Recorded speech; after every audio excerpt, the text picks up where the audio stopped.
Well, that was the fear, because you're like, he's older now and like, I can't land a plane. And so you're like, if anything happens, this is really bad. Yeah. What is your first brilliant thing? So my first brilliant thing is, so I've just put small plane. Okay. Small plane. And it's because I don't actually know what kind of plane it is. So, there's like a Spitfire. It's like a smaller version of that. Right.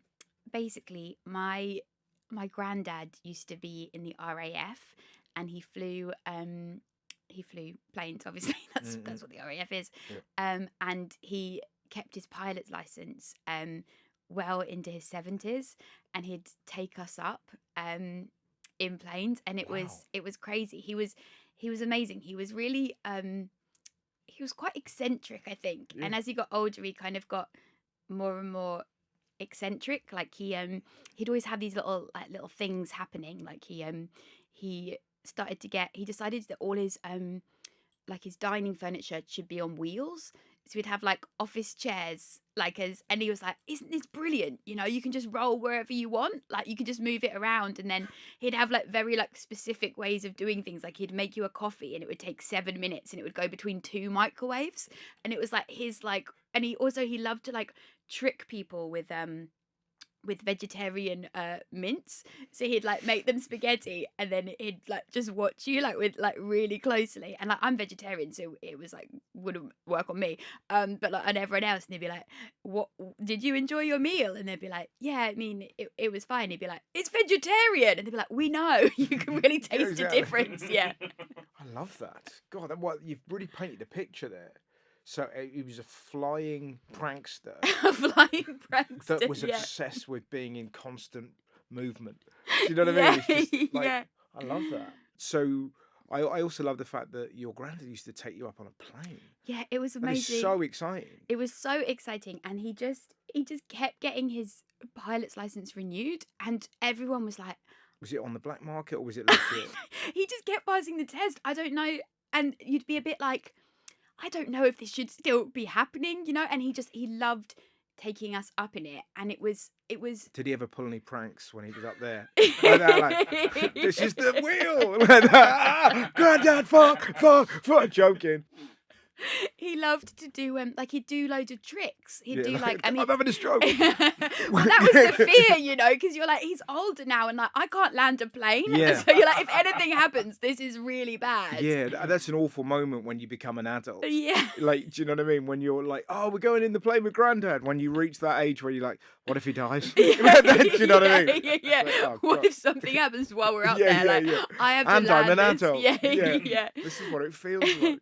But he'd do he'd take you and do loop the loops and corkscrews, and then do those what's it called when you plumb it really quickly and then kind of turn it round, and you'd be like, this is so cool at that age. That he had that spirit for life. I think I really loved it, and I don't necessarily love flying, and sometimes when I'm on a plane I do think of him. If I ever get a little bit nervous, I just think of the joy that he took from it and the freedom, and I just think it's so nice at that age to still have something you love so much and where you feel so free. And also presumably it would have been full of trauma as well, so and terrifying to be kind of flying in the RAF, and then suddenly he's doing it in a joyful way with his sort of grandchildren. Yeah. I bet you never put on a German accent. Do you know what I mean? There's flashbacks. Yeah, exactly. Yeah. No, Granddad, it's 1998. Is he still with us? No, he's not. He's not. Please tell me his coffin was on wheels. It wasn't on wheels. But that's no, all he wanted. He was very special, and he sounds great. And my cousin. What was your other granddad? I mean, there's real competition there. Yeah, where did he take you? McDonald's. No, he was a farmer, so it was that's cool. Pretty good as well. Yeah. There's there's farms, so they were both brilliant.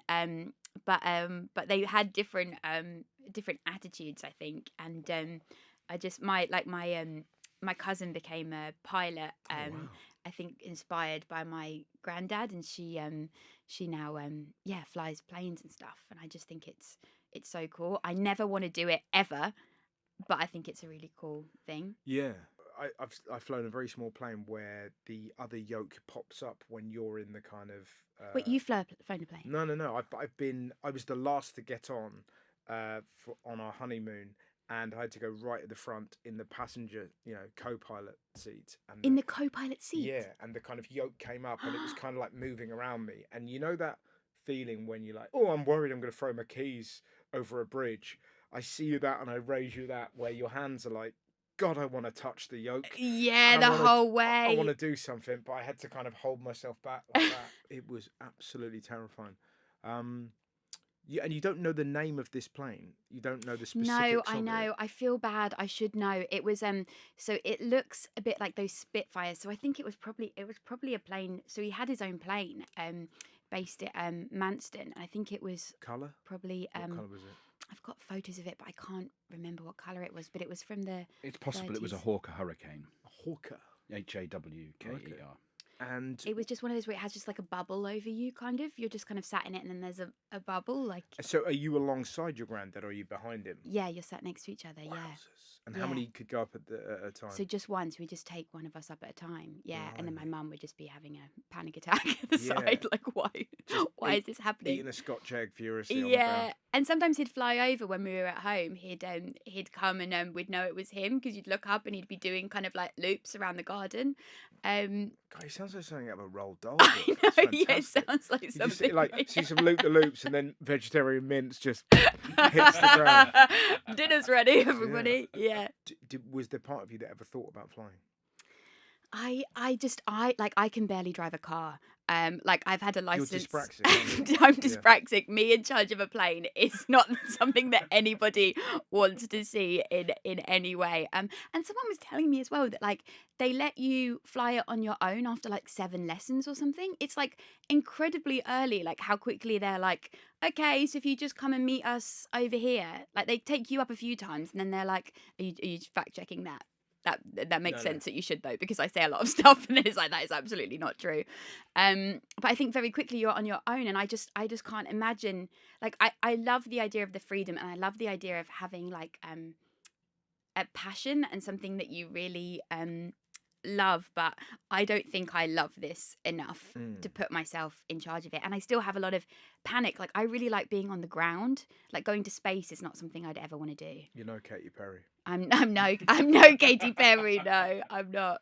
What a wild misjudgment of the world. I know, crazy. I think she's still quite confident about it, which is you have to double down. You've got to double down when you've used all those resources. Yeah, when the world is attacking you, you have to just push through. I think it's funny, isn't it? I've no fear of flying because I've just moved beyond it, and then every so often your brain just goes, oh, you're in the air and you shouldn't be. Yeah. Do you know what I mean? It's such a weird thing. I can't imagine what it's like for people who are genuinely terrified. That being said, people that have comfort animals, what a fucking, just an absolute river of shit. But to convince people, they kind of go, no, in order to fly, I need a dog. and someone said, okay. And then that's the thing. You know what I mean? My favourite was the peacock. Did you see this? The emotional support peacock that somebody took on a plane. Yeah. Can you imagine that? Like, and then peacock. There's nothing less comforting than a peacock, like just walking. Yeah, but exactly, and it's like, but who designated? Like, oh no, dogs are fine with flying. Like no one's ever asked the dog whether they need comfort. Yeah, the poor terrified dog. Exactly. Yeah. The dog's like, I don't know how to equalise my ears. Yeah, I find it fascinating. I think it's better than when they put them in the hold. Like, these poor dogs, just like, what the fuck is happening? Are we in the air? Like, I can't see anything. Yeah, exactly. Comedians who fly? Do you know any comedians with pilot licenses? Bill Burr. Yep. Bill Burr does. Yeah. Wow. There's Eddie Izzard. Was that right? Wowzers. Eddie Izzard flies. Sir David Jason flies. No way. And famously Shazia Mirza. Of course, very good. That's all right. That nice little dismount. She had a very famous joke about 9/11. Oh yeah. Okay, yeah. I was just like, Dan's alluding to.